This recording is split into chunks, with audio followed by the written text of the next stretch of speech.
vou falar um pouco aqui sobre a apeirocália e a alta cultura.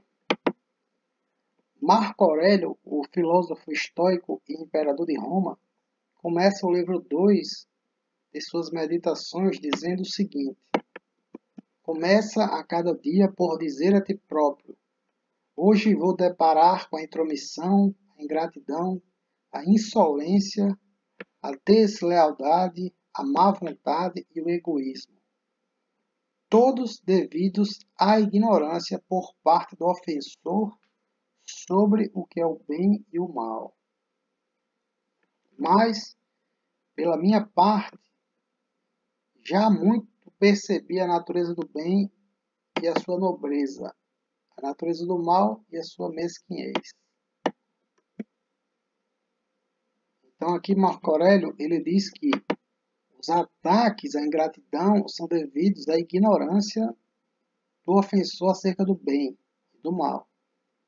Mas ele se considera conhecedor tanto da nobreza da bondade quanto da mesquinhez do mal. Podemos, certamente, aqui já sou eu falando, adaptar e dizer que os ataques são devidos à ignorância do belo, da verdade e do bem. Perceba que Marco Aurélio só falou de bem, mas eu falo que é também do belo e da verdade. Estou aqui fazendo uma analogia. Então, todo tipo de ofensa é, na verdade, uma ignorância do bem, como disse ele, do belo e da verdade, como digo eu. É precisamente este o tema deste texto que vou escrever, né? Que se baseia em outro texto do professor Olavo sobre a apeirocália, a ignorância do belo, a ignorância do bem. Então, o conceito de apeirocália, segundo define o Olavo, é a falta de experiência das coisas mais belas. Ou, mais detalhadamente, ele diz o seguinte: sob esse termo, entendia-se que o indivíduo que fosse privado durante as etapas decisivas de sua formação, né, da sua formação enquanto indivíduo, né, sua personalidade, ele fosse privado de certas experiências interiores que despertassem nele a ânsia do belo. Então, durante a formação, o indivíduo ele não tem experiências que façam com que ele sinta que existe algo além, o belo, o bom, a verdade. Então, jamais poderia compreender as conversações dos sábios. Por mais que se adestrasse nas ciências, nas letras e na retórica, ele ficaria alijado das conversações dos sábios, que é o que? É a alta cultura. É o que Olavo sempre fala de alta cultura. É o debate intergeracional entre os sábios. E se você não teve experiências que despertam a ânsia do belo, da verdade, da bondade, você está aleijado do debate dos sábios, da literatura, da alta cultura. Então, Platão diria, aqui ainda é Olavo falando, que esse homem é o prisioneiro da caverna. Então, o homem que não conhece o belo, que não sente a presença do belo, da beleza, da bondade, da verdade, que no fundo são exatamente a mesma coisa, o belo, o bom e a verdade. É por isso que eu fiz aquela analogia lá no começo. Marco Aurélio fala do bem. Se ele fala do bem, o belo e a verdade são a mesma coisa, eu posso perfeitamente falar do belo e da verdade e fazer essa analogia aqui. Aristóteles, em linguagem mais técnica, dizia que os ritos não têm por finalidade transmitir aos homens um ensinamento definido, mas deixar em suas almas uma profunda impressão. Os ritos. Não sei o que ele quis dizer aqui com ritos, mas assim, a gente vê que Aristóteles, que não é um ensinamento definido, mas evoluir, deixar na alma uma impressão profunda, a impressão do belo, da verdade, e não ensinar ali uma ciência apenas. Então aqui eu vou fazer um comentário inicial. O texto é bastante claro. A falta de experiências interiores com o bem e o belo, o verdadeiro, torna uma pessoa incapaz de adquirir alta cultura, isto é, a conversação dos sábios, mesmo que alguém seja excelente na sua área profissional. Esta é a razão pela qual vemos tantos ilustres pessoas bem-sucedidas, médicos, juízes, engenheiros, cometendo erros primários, não apenas nas suas profissões, mas de um modo geral. Contudo, como Olavo fala no primeiro parágrafo do texto, para a nossa cultura atual, geralmente se entende por a educação superior. O que é uma educação superior?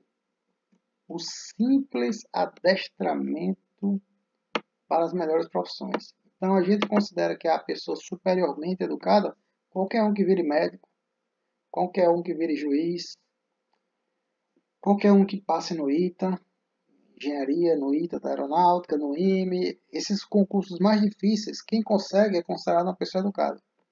É isso que a nossa sociedade, de um modo geral, entende. Então pensa-se que também que todos obtêm, pensa-se que todos que obtêm o máximo possível em uma das melhores carreiras está devidamente educado. Aí é que está o engano, né? E essa pessoa, ela acredita que é um doutor contribuindo com a sua parte para o nosso belo quadro social. Então, segundo Olavo, várias coisas podem despertar para o bem, o belo e a verdade, né? Como as artes, né? O teatro, a poesia, a música, a própria natureza, né? Até Santo Tomás de Aquino, na Suma Teológica, ele fala que uma das vias de acesso a Deus, né? Uma das formas de provar a existência de Deus é a contemplação da natureza. O próprio Santo Agostinho também fala isso. Interroga o mar, ele fala, né? Um acaso providencial, estados de arrebatamento amoroso podem colocar a alma numa espécie de êxtase que a liberte da caverna e da pirocalha. Então são várias coisas, a natureza, um acaso, etc. E qual é o conceito de cultura? Aqui já é outra questão. A gente já definiu a pirocalha como a falta de contato com o belo, agora vamos definir o que é cultura. Cultura é a experiência dos sábios para lidar com problemas perenes, inerentes à condição humana. Quem adquire cultura através dos estudos dos clássicos consegue lidar melhor com os problemas da vida, do mundo. Olha o que Solzhenitsyn disse. Prêmio Nobel da Literatura 1970. Literatura transmite incontroversa experiência condensada, de geração para geração. Dessa forma, a literatura se torna a memória viva de uma nação. Então, a literatura, não só a literatura, mas a cultura, é essa transmissão incontroversa de experiência humana condensada. E o que seria a alta cultura? Olha o que Roger Scruton diz. A despeito da noção moderna de que a educação é estar preparado para a sua especialidade, como um neurocirurgião ou um juiz, na verdade, a verdadeira educação, a educação liberal, consiste na aquisição de alta cultura. E Roger Scruton diz, a alta cultura é a autoconsciência de uma sociedade. Ela contém os trabalhos de arte, literatura, scholarship, que eu não consegui traduzir, filosofia, que estabelece um frame de referências entre pessoas educadas. Então, as pessoas educadas, que são verdadeiramente educadas e não apenas têm diploma das melhores profissões, elas devem ter como referência a arte, os personagens da literatura clássica, os filósofos principais, etc. Então, a alta cultura é uma conquista precária e dura só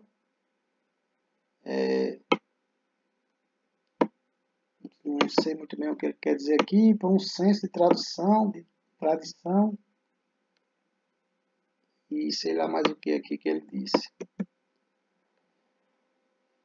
Quando essas coisas evaporam, o que acontece inevitavelmente, a alta cultura é superada por uma cultura de fakes, mais ou menos isso.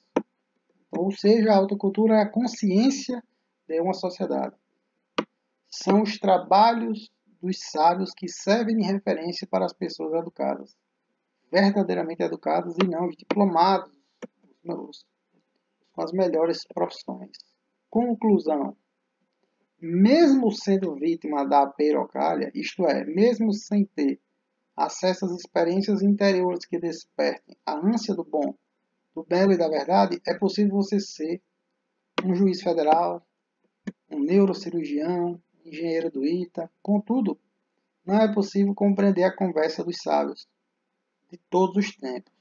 Não é possível entender este grande diálogo intergeracional que atravessa os tempos e permeia todos os países, tratando os problemas mais clássicos da existência humana. Alguns problemas da existência simplesmente já foram resolvidos, outros não.